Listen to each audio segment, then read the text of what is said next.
I want you to think about last night. Not anything dramatic. Just last night. You did what you always do. Maybe you ate dinner, watched something, scrolled your phone for longer than you meant to, brushed your teeth, set your alarm, and then you went to sleep. And this morning you woke up. Simple. Ordinary.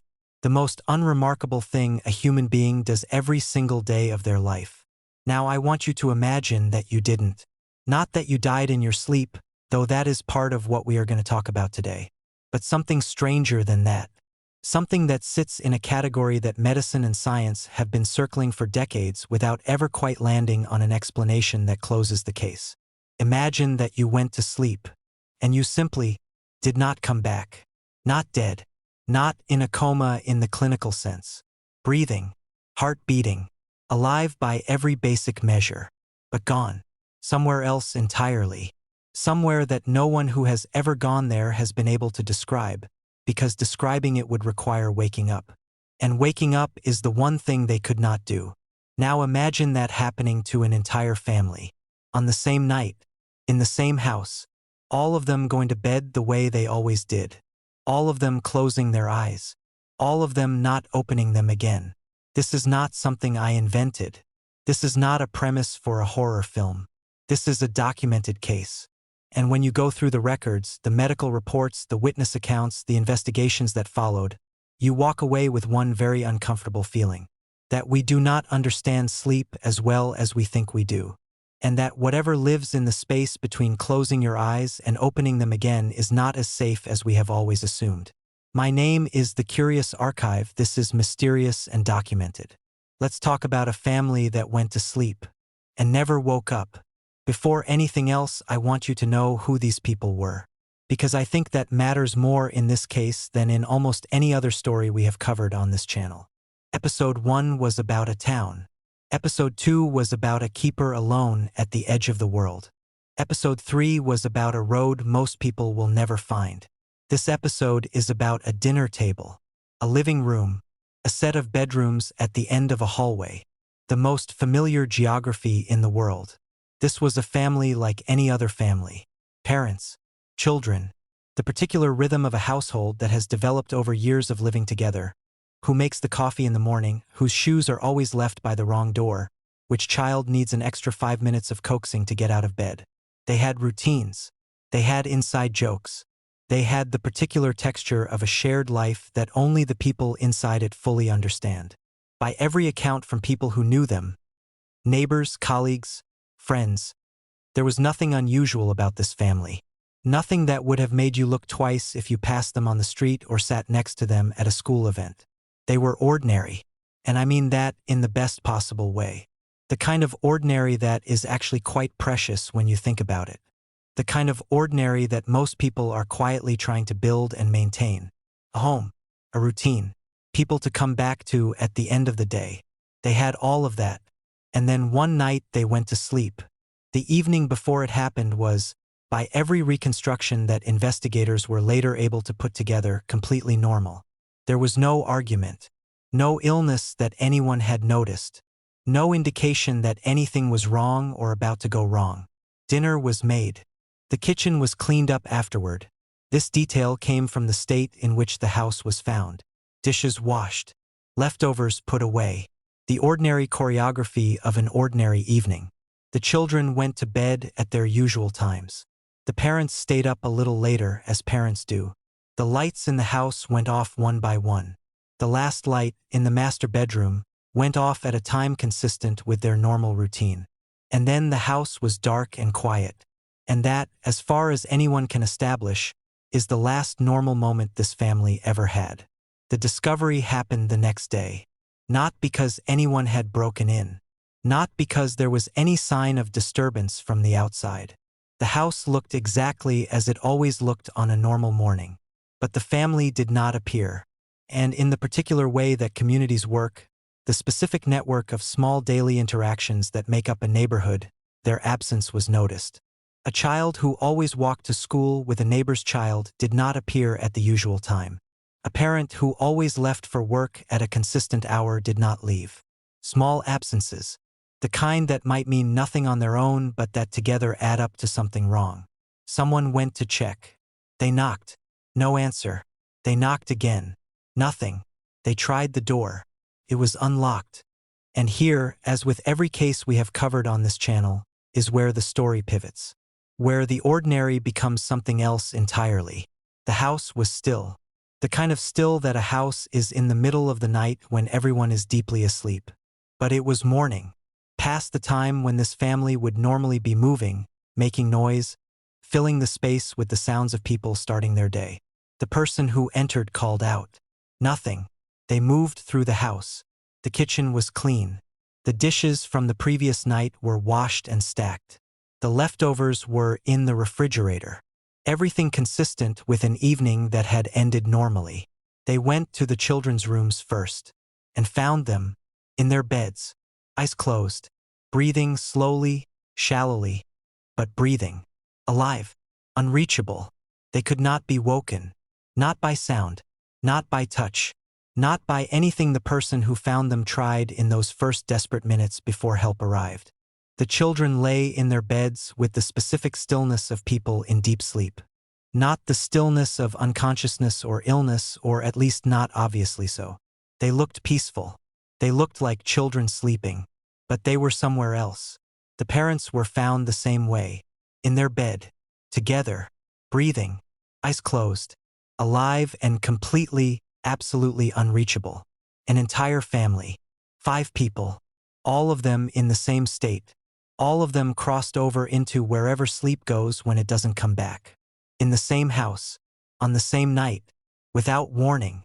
When the medical response arrived, and they arrived quickly, the scene that greeted them was one that none of the responders had encountered before, and most of them would say years later that they never encountered again. Not because it looked dramatic, but because it didn't. Because it looked like a family sleeping. And the most disturbing thing in that house, according to every person who was there, was not what they saw. It was what they couldn't do. They could not wake them up.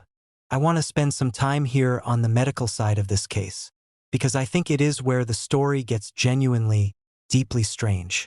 And because I think the medical record, the attempts to explain what happened through the lens of science and medicine, tells us something important not just about this family but about how much we still do not know. The family was taken to hospital, all 5 of them, together, and the investigation into what had happened to them began immediately. The first assumption, the reasonable, logical first assumption, was poisoning. Carbon monoxide, a gas leak, some environmental toxin in the house that had affected all of them simultaneously.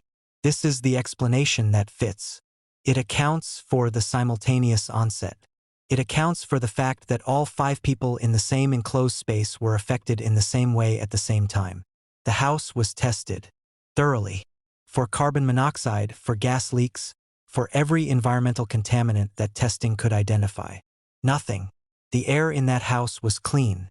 The levels of everything that should be normal were normal. There was no environmental explanation for what had happened to the people inside it. The next assumption was neurological. Something affecting the brain. A shared viral or bacterial infection that had somehow progressed to the point of causing unconsciousness in all 5 family members simultaneously, or at least within the same window of time. Blood was taken. Scans were done. Every neurological test available was run. And what came back was the thing that made this case so difficult to explain and so difficult to close. Everything was normal. Not almost normal. Not normal with some anomalies. Normal. The brainwave activity of each family member showed patterns consistent with sleep. Deep sleep. The kind of sleep that is actually the most restorative stage, slow wave sleep, the stage where the body repairs itself and the brain consolidates memory. They were, by every neurological measure, simply asleep. The most profound, deepest stage of sleep. Sustained, unbroken, and unbreakable, because everything the medical team tried to bring them back, and they tried everything within the bounds of what was medically appropriate and safe, produced no response. Not a flicker of the eyelids. Not a change in breathing. Not a shift in the brainwave readings. They slept on.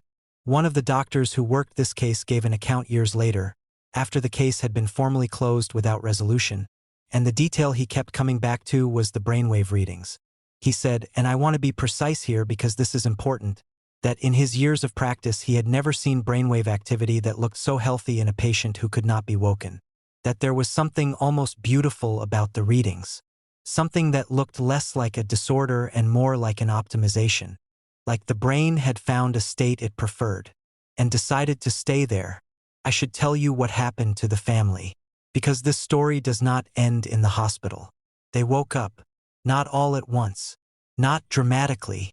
Over the course of several days, one by one, each member of the family surfaced from wherever they had been. The children first. Then the parents. And when they woke, they were physically fine. No lasting neurological damage. No organ damage. No loss of motor function or cognitive ability. By every physical measure, they were completely unharmed. But here is the part that the medical record does not fully capture.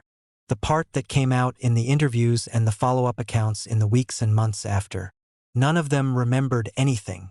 Not the going to sleep part that they remembered. The normal evening, the normal bedtime, the normal closing of eyes. But the time between closing their eyes and waking up in a hospital bed gone. Completely. Not hazy. Not fragmentary. Gone.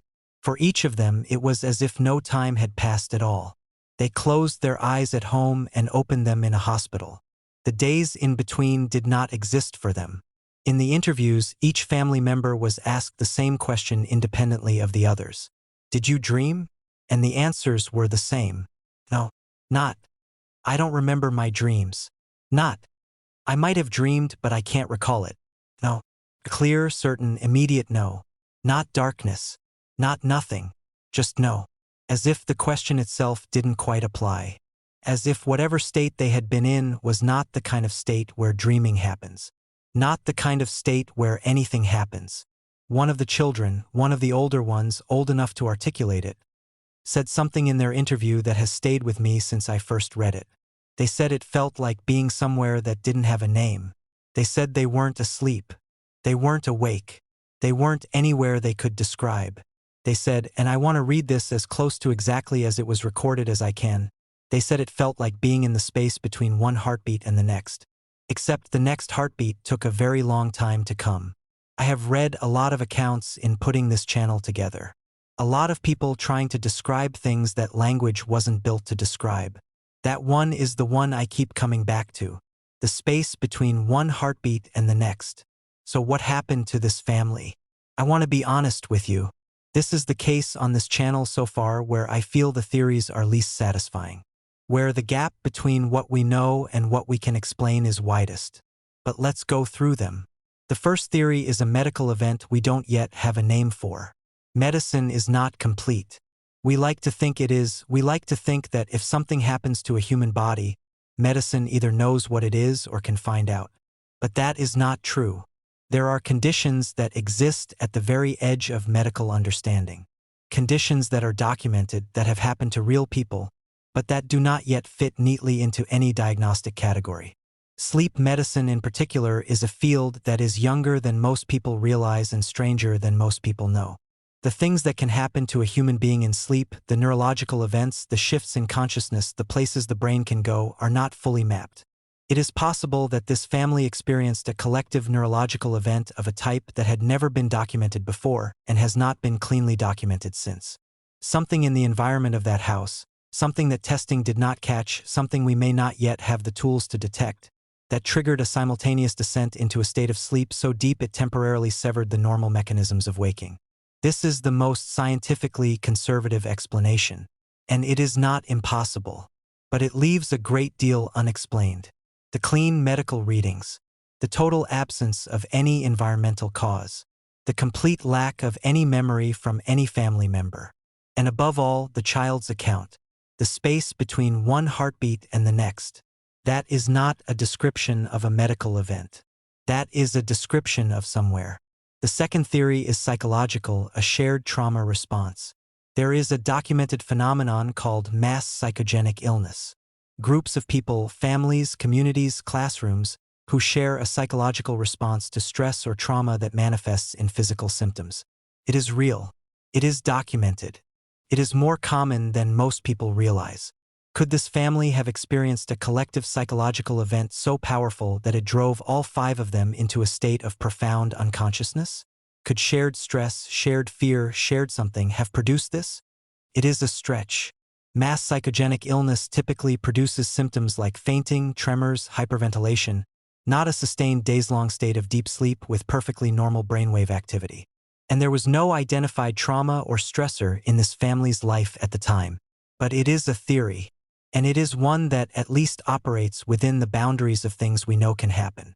The third theory is the one that the child's account points toward, that sleep is not simply what we think it is. We spend a third of our lives asleep. The third, and our understanding of what actually happens in that time, where consciousness goes, what the brain is doing, what we are experiencing in the stages of sleep that don't produce dreams, is genuinely startlingly limited. We know the neurological correlates of sleep. We know the brainwave patterns. We know the stages and cycles. But we do not know where we go.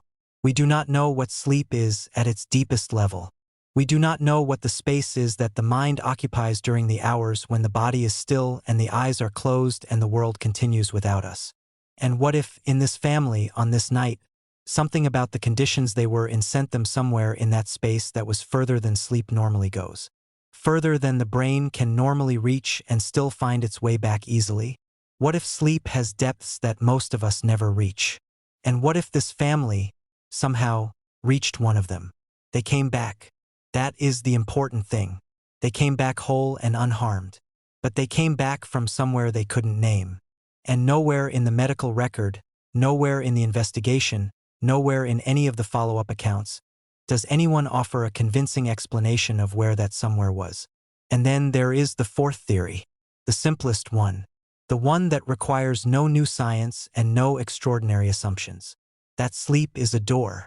That most nights we open it just a little, just enough to rest, to dream, to repair, and then we close it again and come back. And that, on this particular night, in this particular house, this family opened it a little too far. And something on the other side noticed. I'm not telling you that's what happened. I'm telling you that I have read everything available on this case. Every medical report, every interview, every follow-up, and I cannot tell you what happened to them, and neither can anyone else. They went home eventually, the family, back to their house, back to their dinner table and their routines and the particular rhythm of their shared life. By all accounts, they adjusted. They moved forward. They were, as far as anyone could tell from the outside, fine. But there is one detail from the follow-up interviews that I cannot stop thinking about.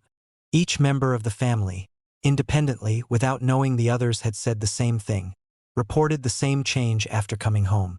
They said they found it harder to fall asleep. Not impossible. Not that they stopped sleeping. Just harder. A new reluctance at the edge of it. A new awareness of the moment between waking and sleeping that most of us pass through without noticing. The older child, the one who described the space between heartbeats, said they now lay awake for a while each night at that threshold. Just for a little while. Just long enough to notice it. And to make sure they still knew how to come back. I think about that a lot. The idea that sleep, the thing we do every single night without thinking about it, the thing so ordinary we set an alarm for it, might have an edge. A place where it stops being rest and becomes something else. And that most of us never find that edge. And that one family did. And came back. Mostly. Thank you for being here. For staying with this one all the way through. If the story sat with you, if you found yourself thinking about the edge of sleep in a different way, let me know in the comments. I want to know what you took from this one. And if you have never subscribed, now is the time. Because next week we go somewhere that starts exactly the way tonight started. With something ordinary that turned out not to be. Until then, sleep well, if you can.